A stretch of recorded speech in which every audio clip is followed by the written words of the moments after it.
Yesu nashimwe cyane inshuti z'umusaraba, ndabashuje mwese amahoro y'Imana bane namwe aho muherereye. Bene data ni ukuri Imana izibaha iherezo ryiza, ize ibahe kurangiza neza. Uyu munsi ndabazana ijambo ry'Imana, tugiye kuganira ku cyigisho cyitwa ngo iyo umuntu ari muri Kristo Yesu aba ari mu muco, ariko iyo amuvuyemo aba agiye mu mwijima. Haleluya. Iyo umuntu ari muri Kristo Yesu aba ari mu muco, aba agendera mu muco, mu bisanzwe mu magambo make aba agendera ahabona. Ariko iyo amaze kuva muri Kristo Yesu aca aja mu mwijima, aca agendera mu mwijima. Kandi ubwo murazi umwijima cyangwa se ahatabona, mvuga uko aca agendera ahatabona. Ibintu bibera ahantu hatabona murabizi. Haleluya.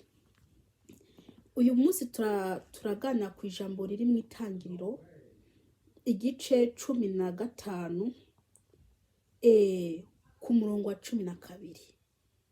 Mu Itangiriro igice 15 ku murongo wa 12. Reka dusenge Imana tuyibwire ko twashitse, hanyuma ituyobore. Yesu Kristo nabagiye neza. Datanye n'imbabazi ndi imbere yawe, dore ngiye gutangira umurimo wawe. Ndakwinginze Uwiteka nasame nawe uvuge Uwiteka we, maze usobanurira abantu bawe amagambo yawe kugira ngo Mwami Yesu Kristo basobanukirwe. Data ndabohesheje shitani n'abadayimoni mu izina rya Yesu Kristo Munyazareti. Ndakwinginze Uwiteka Mana Nyiringabo, ijuru ryururuke maze rinkikuze hano hantu. Ndasaba uburinzi bwawe bukomeye bunkikuze hano mu izina rya Yesu Kristo Munyazareti. Data ndakuritse umuntu wese agiye kureba ino video umuha umugisha. Mwami Yesu, Data wa twese uri mu ijuru, umugire neza. Haleluya. Umuhe gusobanukirwa, umuhe gutahura. Haleluya. Buno butumwa urakoze Mwami w'abami, sabye magambo make byinshi ubidera ubuntu, ni mu izina rya Yesu Kristo. Amen. Dusome ijambo ry'Imana. Ku kirengazuba Aburamu itiro riramuhwikira, asinzira ubutikoma, maze ubwoba butewe n'umwiza w'umuzitanya buramufata. Reka nsubiremo hano hantu. Ku kirengazuba Aburamu itiro riramuhwikira, asinzira ubutikoma, maze ubwoba butewe n'umwiza w'umuzitanya buramufata. Haleluya. Uyu ni Aburamu. Aburamu uri muntu aramuzi, mvuge umugabo wa Sara uwari Sarayi kera Imana itaramuhindura izina. Haleluya. Aburamu rero Imana yari yamuhaye ibyo arinda. Atarasinzira yarakubita, agakubita ibisiga byaza kurya ibyo bintu Imana yari yamuhaye. Hanyuma yabona ibije kubiryaho agaca kubita n'imbaraga abihinda. Ariko harageze igihe ku kirenga cyangwa se ku kirengazuba. Harageze igihe ku kirengazuba, muri ya masaha yo ku mugoroba, Aburamu yumva itiro. Bishatse kuvuga ngo Aburamu yumva acitse intege. Bya bindi yakubita arananirwa no kubikubita. Bimwe yahinda ngo ntibikore ku nyama, arananirwa kubihinda kubera ko yari yamaze kugira itiro. Haleluya. Aburamu aracika intege ku buryo bimunanira gukubita ibyo bintu byaza kurya izo nyama. Harageze igihe arasinzira ubutikoma. Haleluya. Aburahamu yarasinziriye kubera ko hari ku kirengazuba. Yarasinziriye. Amaze gusinzira, umwiza w'umuzitanya, reka nsubire kandi ndarisome. Ku kirengazuba Aburahamu itiro riramuhwikira, asinzira ubutikoma, maze ubwoba butewe n'umwiza w'umuzitanya buramufata. Aburahamu amaze gusinzira, haleluya, amaze gusinza, maze ubwoba butewe n'umwiza w'umuzitanya buramufata.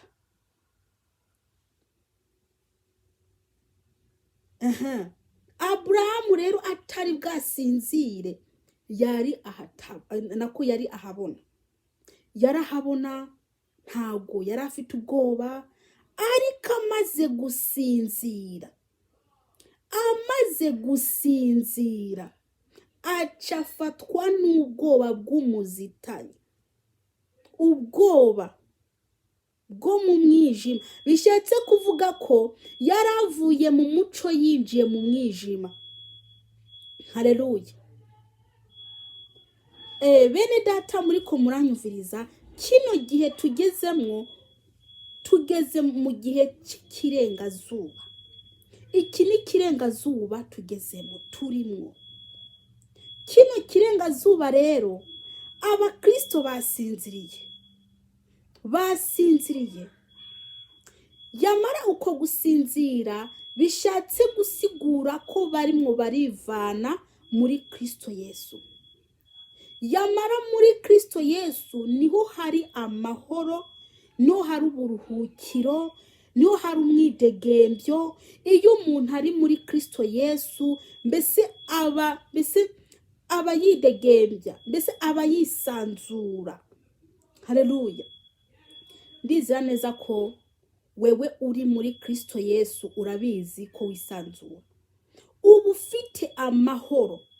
Iyo ugiye ahantu hariho hose, ntabwo bugira uvuga uti ntabwo ni njyenyine, ngewe ndafite uwundimwo kandi tugendana, iyo njyamye turararana abandimwo, iyo ndi ku kazi tuba turi kumwe, ntaga nsiga, mbese abari muri nge. Haleluya. Rero bica byerekana ko we uri mu muco. Kuba uri muri Kristo Yesu uba uri mu muco. Haleluya. Iyo rero umuntu asinziriye akava mu Mana, umuntu agasinzira bivanye n'ibihe agezemwo, umuntu agasinzira bivanye n'ibihe cyangwa se ibibazo arimwo. Iyo rero umuntu asinziriye, uko gusinzira kuca kumujana mu mwijima. Haleluya. Kubera ko Kristo iyo ari muri wewe, maze ukamwikuramo cyangwa se akakuvamo akigira mu mwanya wa Kristo Yesu yararimwo, haca hinjiramwo uwundi mwuka. Uwo mwuka rero ni umwuka umeze gute? Ni umwuka mubi. Uwo mwuka mubi rero niwo uca utangira kugenzura, ugutegeka, ugakora ibyo uwo mwuka ukeneye.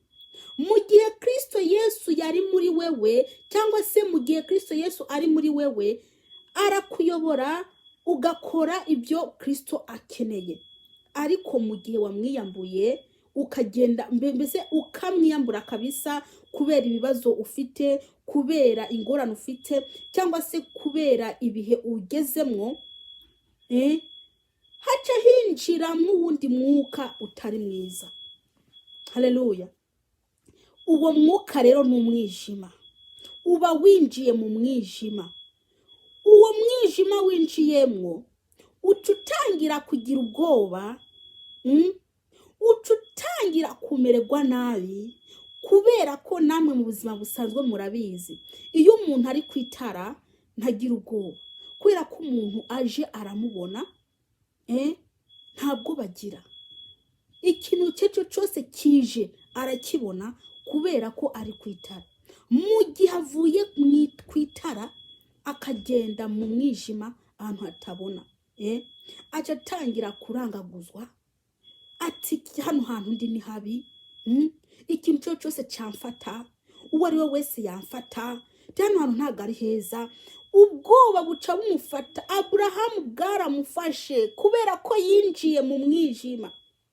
Haleluya. Yarasinziriye, amaze gusinzira yinjira mu mwijima. Amaze kwinjira mu mwijima, ubwoba bw'umuzitanya butewe n'umuzitanya w'umwijima buramufata. Bishatse kuvuga ko yari yinjiye ahatariho. Yari yinjiye ahatariho. Yamara iyo umuntu avuye muri Kristo Yesu agasubira inyuma, hanyuma akava mu Mana, abagiye ahantu habi kubera ko bya bindi byamushaka akiri muri Kristo bikamubura, bica bironka ukuntu bimubona.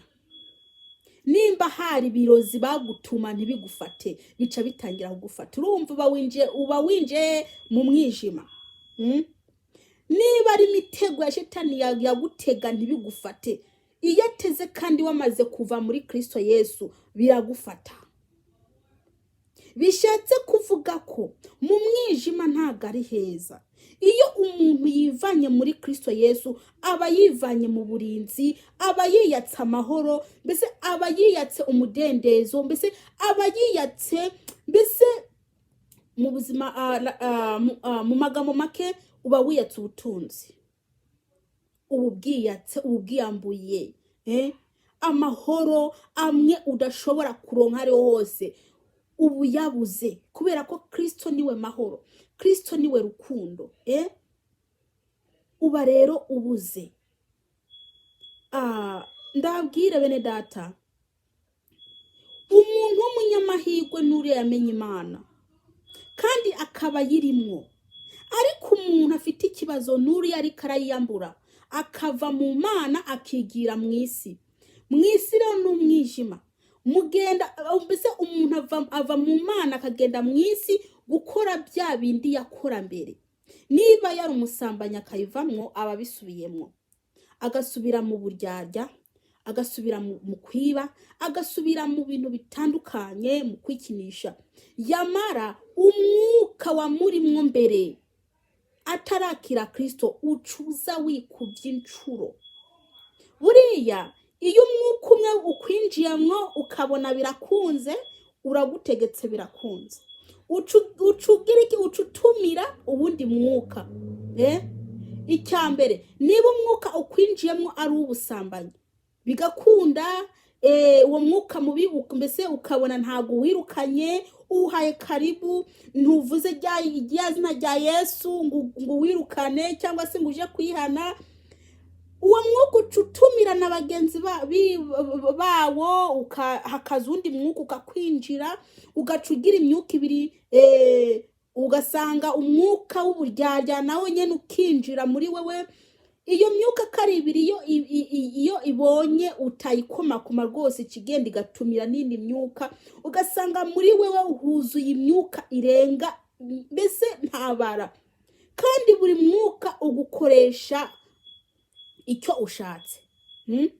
Niba hinjiye umwuka w'uburyarya ugukoresha uburyarya, niba hinjiye umwuka w'ubusambanyi n'ubusambanyi nyene.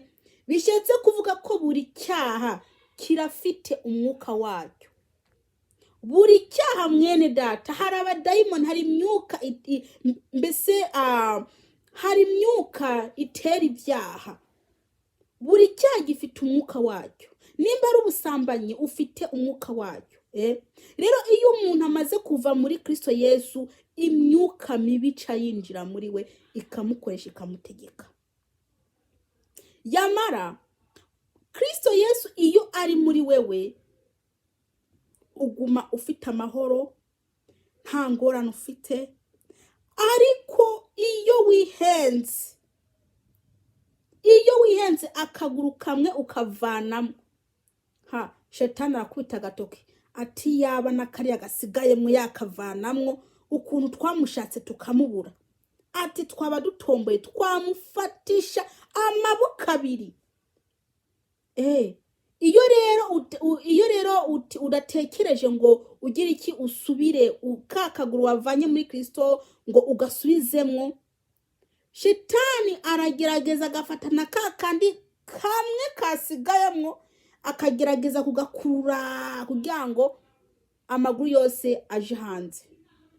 Ni hahandi uzasanga umuntu asinziriye nubwo amubwira ijambo ry'Imana ugagutuka atuwe Yesu ntacuramariye. Ni hahandi uzasanga umuntu yewe atakintu na kimwe cy'Imana kabisa kikimunezereza. Uwo muntu aba yarafashwe. Yamara hariho n'abandi ba Kristo basinziriye bari mu ishengero. Ugasanga umuntu buri ku cyumweru muri kumwe, muri muri repetition mwajanye, buri uko mugiye murajana ariko asinziriye. Uko gusinzira ntago ari mu buryo bw'umubiri, no gusinzira mu buryo bw'umwuka. Yamara iyo umuntu asinziriye mu buryo bw'umwuka cyangwa asinziriye arafatwa n'abadayimoni aca yinjira mu mwijima. Uwakuroga ntibigufate bice bitangira gufata. Babajura bashaka kwiba, Imana igaca ibafata ikabakuramwo ibyo bitekerezo. Basubiye kandi gupanga wamaze kuva muri Kristo Yesu baraza kukwiba bigashoboka kubera ko nta burinzi. Iyo umaze kuva muri Kristo n'ukuri nta burinzi uba ugifite, ntabwo uburinzi babukuvuyeho. Hacakora imyuka mibi rero. Kandi ndakubwira, imyuka mibi ikwica umwanya wari wose mbese yishakiye. Umviriza, iyo wataye Imana ukaja kure y'Imana, imyuka ikaba ariyo ikuyobora, ikwica umwanya wari wose. Umwanya wari wose kubera ko bagufite mu ntoki.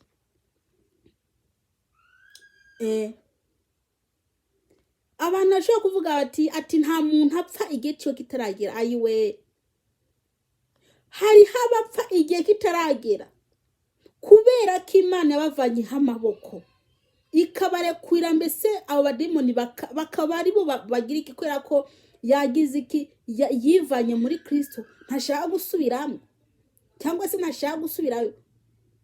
Yarabaye nk'umwana w'ikirara, ariko uwo mwana w'ikirara wewe yarisubiriye kwande kwase, ntabwo yagumyeyo. Iyo yagiye mu mahanga yarakubititse, ariko mu gukubitika kwiwe yibutse iwabo, yibutse kwase, yaributse ukuntu barya bagasigaza. Acatekeza kwisubira kwase. Ise nawe yaramwakiriye, hanyuma ntabwo yigeze amukubita, yaramwakiriye. Rero hari abantu bariko baranga gusubira kuri Yesu, kandi Yesu we ateze ibiganza. Yesu ateze ibiganza. Abantu ntibashaka kuja mu Mana, abaguye nabo ntibashaka kubyuka, bashaka kwigumira hariya. Yamara hariya bari ewe nta mahoro ariyo pe, nta mahoro ariyo. Iyo umuntu avuye mu Mana, Imana ikamushaka ikamubura kiyangira, Imana icifata umwanzuro wo kumukubita ibigeragezo. Ibyo bigeragezo nta muntu abigukuraho atari Imana ibigukuyeho. Tubandanije gatoya ku murongo wa 13, nubwo atariho nashaka gusoma umurongo umwe wa 12 gusa, ariko ngiye kukwereka cyangwa se ndababwire iby'Imana yabwiye Aburahamu. Iby'Imana yabwiye Aburahamu igihe yarasinziriye. Igihe asinzira bya bintuze bya bintu biguruka byakoze ku nyama. Reka ndabasomere mwumve uko yambwiye. Uhoraho abarira Aburahamu atumenye neza yuko urubyaro rwawe ruzoba inyambukira mu gihugu kitari icabo, kandi bazokorera bene co, nabo bazobagirira nabi imyaka 400. Kubera ko Aburahamu yasinziriye, Imana yaciye imubwira ko uruvyaro rwiwe ruzaba iki? Ruzakwera abanyamahanga imyaka 400 kandi bafata nabi. Iyo umuntu avuye mu Mana rero hariho n'ibindi bice mukurikirana bikamwotsa. Rero mwene data, icyo nashaka kubwira rero nuko waguma mu Mana, utari mu Mana nawe agashaka Imana hakiri kare. Urimwe arashaka kuyivamwo nawe akemera akagumamwo, kubera ko nta handi ufite uja, nta handi ufite uja, nta handi woronka amahoro atari muri Kristo Yesu. Nta wundi yagufasha atari Kristo. Wewe rero nakubwira ngo garuka wihane, Imana ikubabarire. Nugaruke wihane kugira ngo Imana ikugire neza. Yesu Kristo nabaha umugisha. Mumenye ko iyo umuntu yivanye mu muco aba yijyanye he? Mu mwijima. Uwo mwijima nawo uteye ubwoba. Dusenge Imana. Gusa umuntu atekereze aho yaguye maze abyuke. Kubera ko kino gihe turimo ni igihe cyo gushaka Imana. Ni igihe cyo gushaka Imana. Yesu abaha umugisha. Data wa twese uri mu ijuru, izina ryawe niryubahwe. Tagushima mwami w'abami ko aya magambo utwigishije. Ndakwinginze Yesu Kristo ugiye neza umuntu wari wese ari buyumvirize. Ni mu izina rya Yesu Kristo. Amen. Imana ibagiye neza. Bye.